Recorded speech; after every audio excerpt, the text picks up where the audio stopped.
Hi everyone, how are you doing? My name is Bryce. So thank you so much for coming back to my YouTube channel.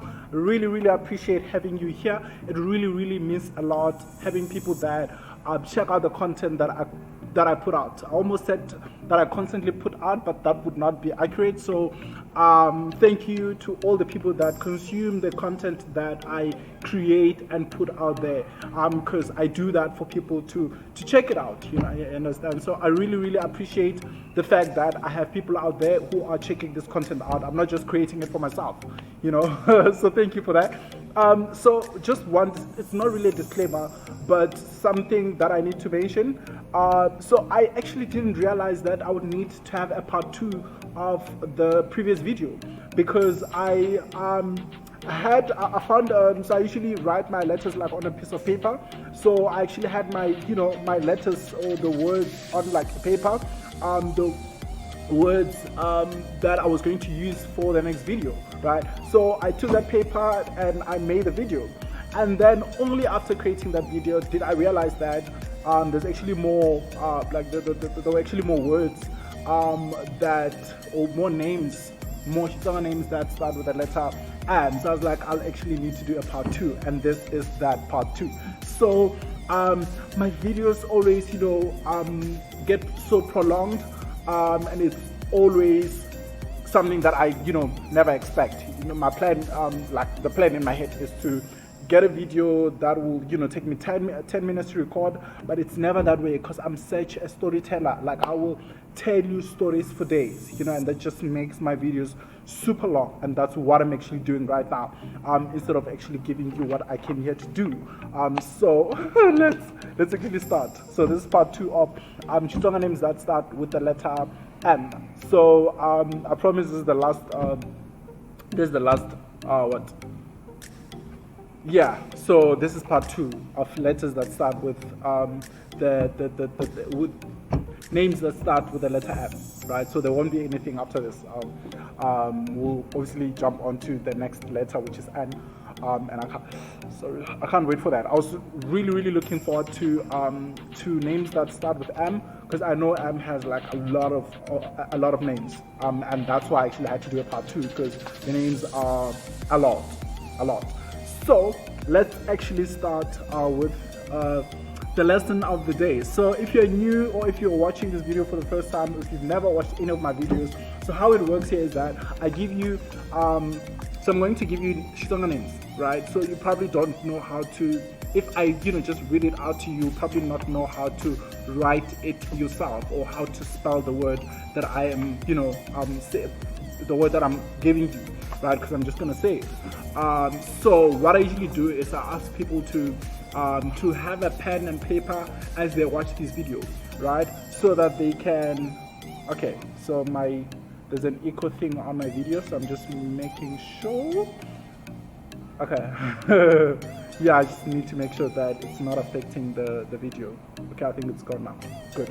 So, as I was saying, so you having a pen and a paper is so that when I give you the word, you can write it down first before you check how it's written correctly, before you check the correction. So it's sort of like an exercise that we're doing, and this is so that this becomes an interactive video.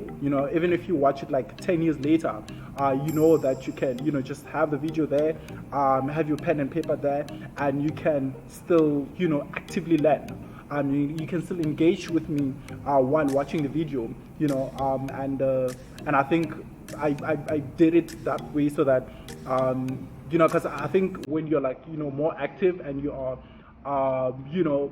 instead of just sitting and listening to someone teach you something, I think when you're active and you get involved, you actually remember more, because you're getting it's not just like, and I think there's like a psychology behind this, that when you have a pen, and you write, because it takes time to write, right? So when you are like writing something down, you get your brain and like all of your senses involved. Understand? So and that's what makes it register more in your head than when you just actively than when you like passively listening. Because when you're sitting and just listening to someone talk, it's like I think probably a way of telling your brain that I'm not very interested in this information, and it's very easy for you to get distracted in that way. But when you're involved, you you are there, and when distractions come, it's very easy to, just them like that. Understand? So let's start. I don't know why I'm using a spoon, but so the first word that I'm going to give you is miyelani. Miyelani is a verb, and it is a command word. So someone in the previous video told me they introduced me to a certain word which I have forgotten, which applies to what I'm about to say. But as I've said, there are so many words in Xitsonga that assume a different style because of the context that they're being used in. And there's the words or verbs that take a certain form because you are depending on who you're addressing them to, right? So as I've been saying, so the way you address a singular person and the way you address two people and the way you address elderly people is not the same, right? So in our language, we respect people that are older than us, right? And that's even rooted in the language, So even how we address them is in a very respectful manner, right? So an example of that is in the word miyelani. So miyelani means it's a command word for people to be silent, So as I said, when you address an elder, you address them as a plural, right? So the word miyelani is, commanding people more than two to be silent. So it means to be silent, right? So you're commanding people who are more than two, and you're telling them to be silent, right? But as I said, you address an elder in a plural way, right? So you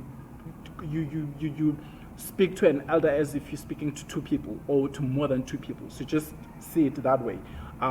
So when you say miyelani to more than two people, then it means that's what you're going to say to an elderly person. So anyone who's older than you, anyone who has earned your respect. But yeah, I think anyone who's like maybe like 5 years older than you, I think that would like apply to that person. And then miyela would be, this is not a name, but miyela would be addressing one person, so a singular person, just one person.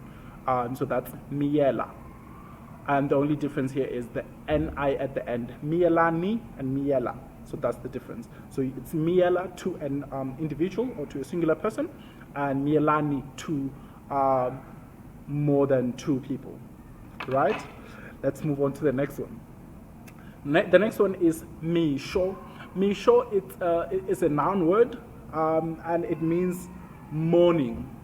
So it means morning. It also means dawn. So like the early hours of the morning. So that's misho, and that's why when you greet a person in the morning, you say, Okay, no, wait. Let me. Okay, and I forgot. But yeah, I think the word misho is also used like when greeting in the morning. I just forgot how it's said. My mind just like slipped out of my mind, but it's fine. Misho lo nene, something like that. You say, I think misho lo nene, to mean good morning or something like that. But Abhishen is like the official one for good morning and for hello. But misho lo nene can also be used to say good morning, I think. No, it wouldn't be like incorrect or inaccurate to use misho lo nene to mean good morning. So I'm gonna go with that. And then the next one is mfumelo. So mfumelo means consent. So this is when you get permission to do something from someone, right? Yeah, so and that's basically consent, right? So so yeah, that's consent. I'm trying to think of an example. but I can't think of one. But mfumelo, yeah, mfumelo means consent.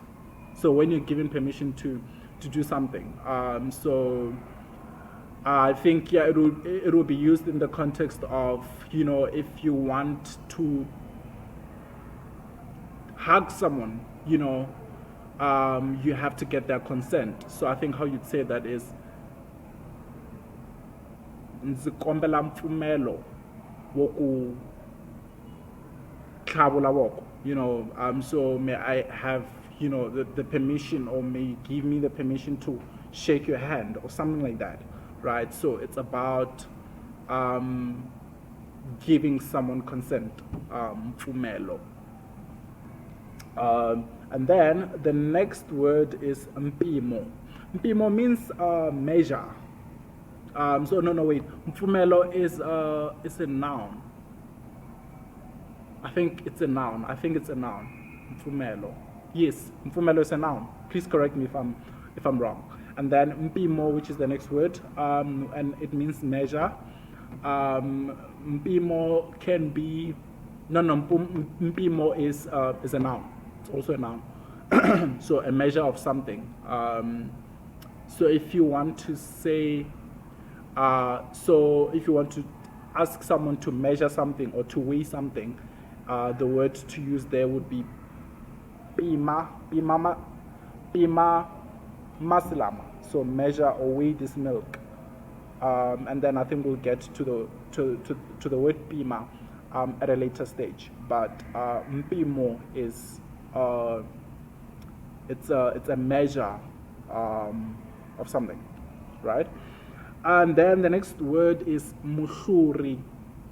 Mushuri is a Victor. So if your name is Victor in English, then your Xitsonga equivalent is mushuri, right? So mushuri is someone that has conquered, someone that has won, someone who has conquered something, so a winner, so that's mushuri, someone who has won.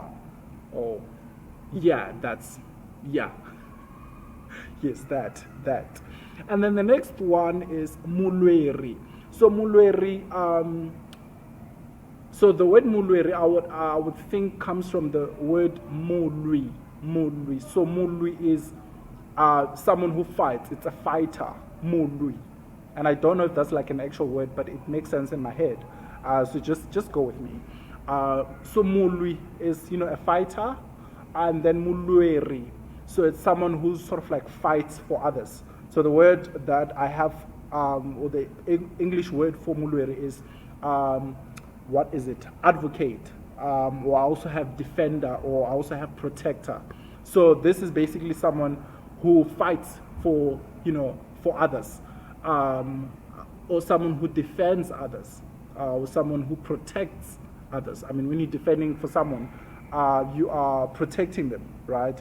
And an advocate is someone that sort of like advocates or stands or represents, other people. So that's the person who's fighting for you, the person who's representing you, someone who's protecting you in a way, or someone who's defending you, right? That's mulweri. And then the next one is murisi.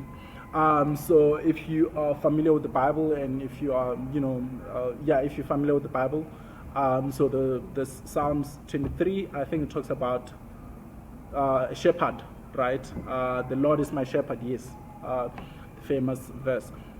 So Jehovah emurisi wa mina. So murisi means shepherd, right? So a shepherd is someone that looks after animals, so it could be, I was a shepherd myself when I was much younger. I grew up herding cattle, so I was a shepherd, so someone who sort of like someone who takes care of animals, right?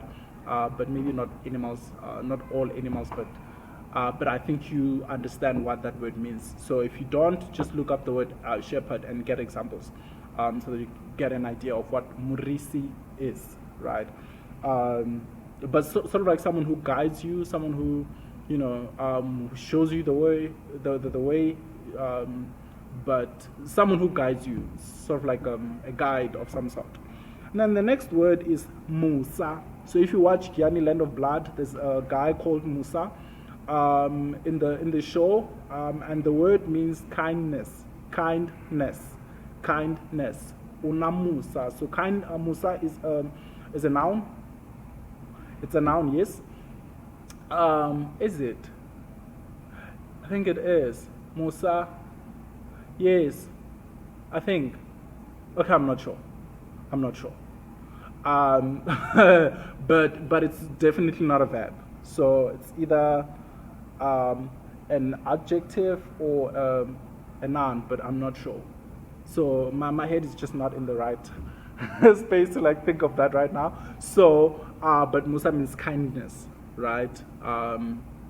Yeah, so you can say to someone, Kore, Unamusa, to tell them that they are kind, right? So Musa.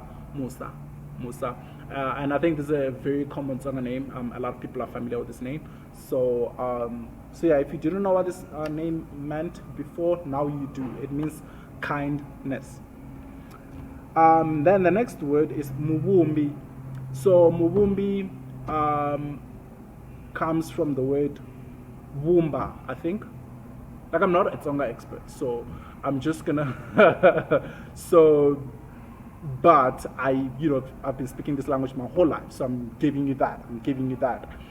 So Wumba is a verb which means to create or to mold or not to mold, but to create, or to mold even, yeah. So Mubumbi is the person who creates, so a creator, basically. So Mubumbi is a creator. And then the next word is Muri. Is medicine. Muri is medicine.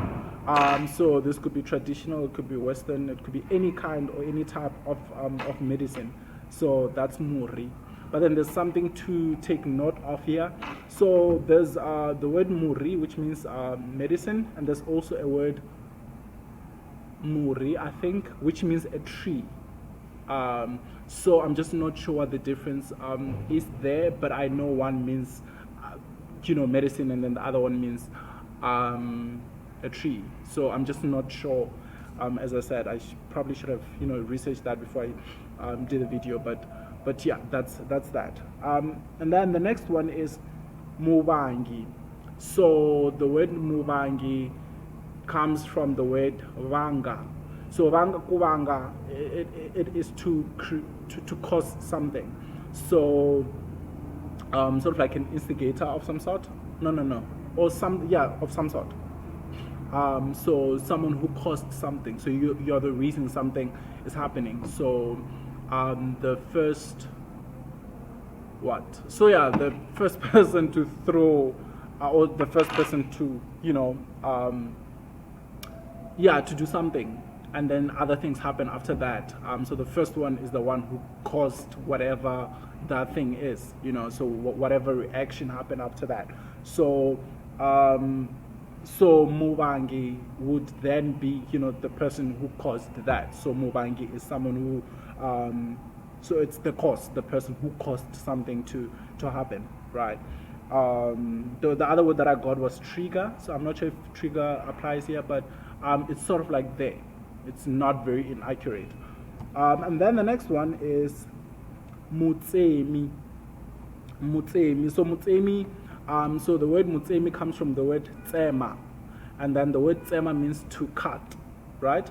And then I think I'm going to have a video dedicated to giving you all the verbs that I can think of in Xitsonga.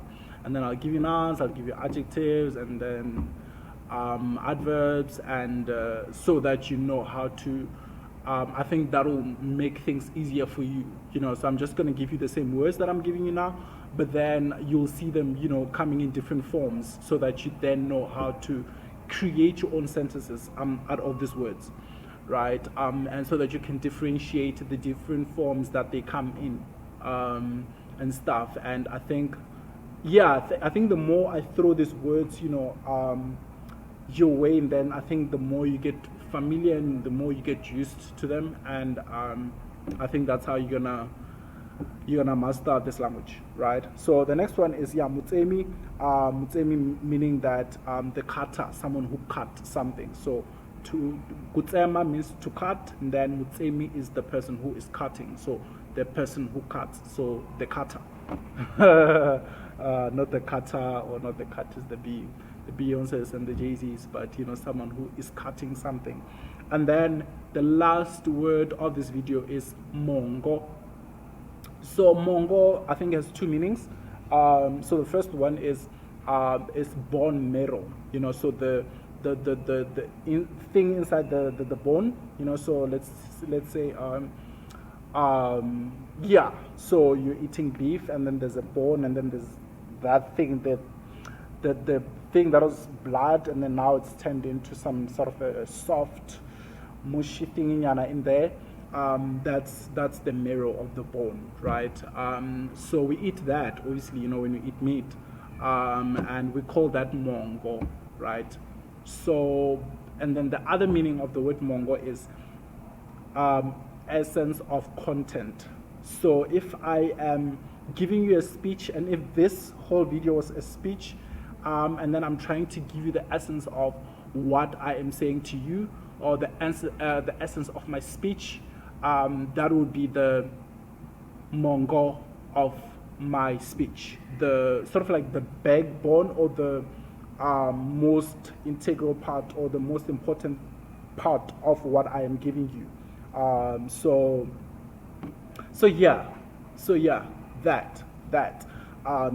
essence of content. Basically, when someone has been, just saying a lot of things, and you're like, I don't really get you. So can you just get to what you are really saying? Or if you were to, sum up what you're saying, like what would you say? So that's basically the essence of, like, what's the essence of your message, or of whatever it is that you're saying to me. And that will be mongo, the mongo that I'm talking about, so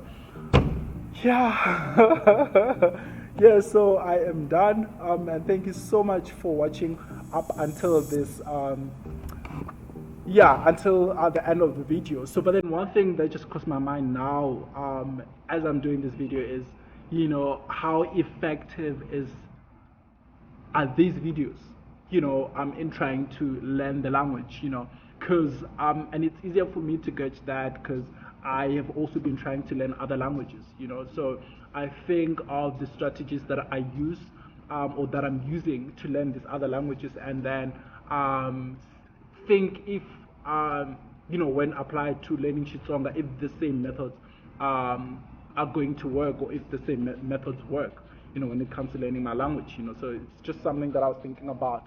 But then I remembered that with all the languages, there's a lot of videos that I've watched like throughout my life of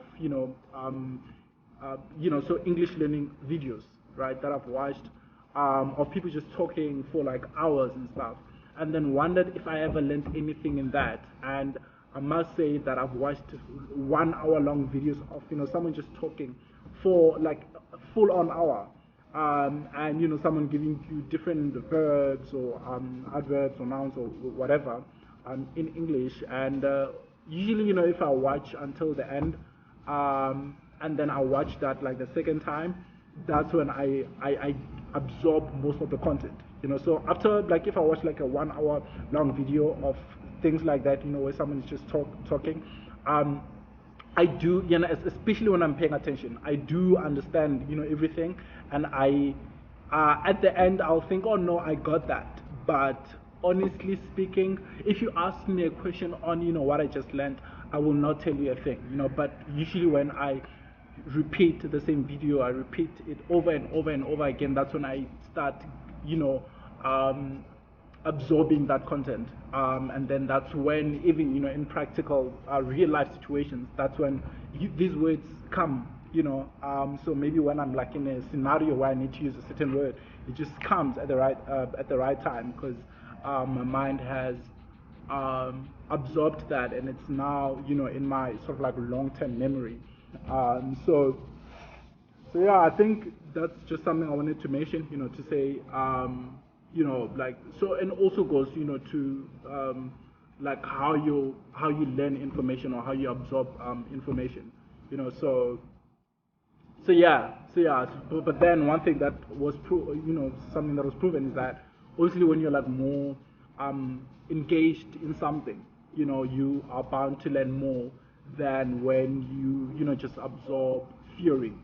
Understand? So practicals, I think, are more effective than theory. So I think what I'm basically saying, or the essence of what I'm saying right now to you, is that um, the only way you learn this language is if you sort of like get intentional about it. So I had a friend, and I'm going to keep this story short, but I had a friend who was binge watching my videos, and she said the only way, or the only reason it worked for her, is because she would download them for offline watching, and she would binge watch them, and that's how she was able to learn, because then when she was away from like the Wi-Fi and stuff, and she was alone in a room, she would make time to sit down and just watch all these videos.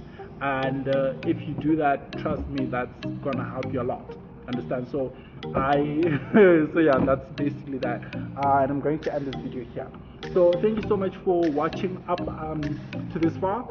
Really appreciate it, and I hope the lighting wasn't too bad, because yeah, it's like now past 5, and it's winter, so yeah, the sun has gone down now. So but yeah, thank you for being here. It feels weird and strange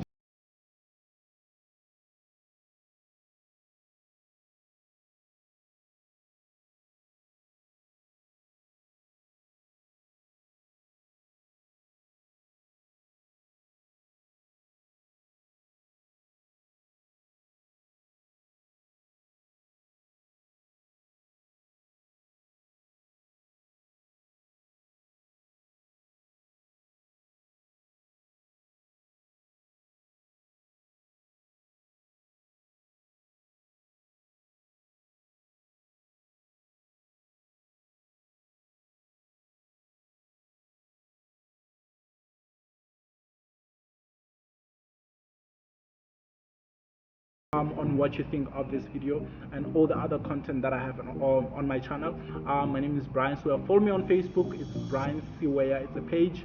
And follow me on Instagram. So it is Tsonga Brian 97. Tsonga Brian 97 on Instagram. So thank you so much. Don't forget to leave that comment where you are giving me the feedback of this video. Just tell me what you think, and I'll see you in the next video. Thank you so much for your faithfulness. Keep well and stay safe. Bye.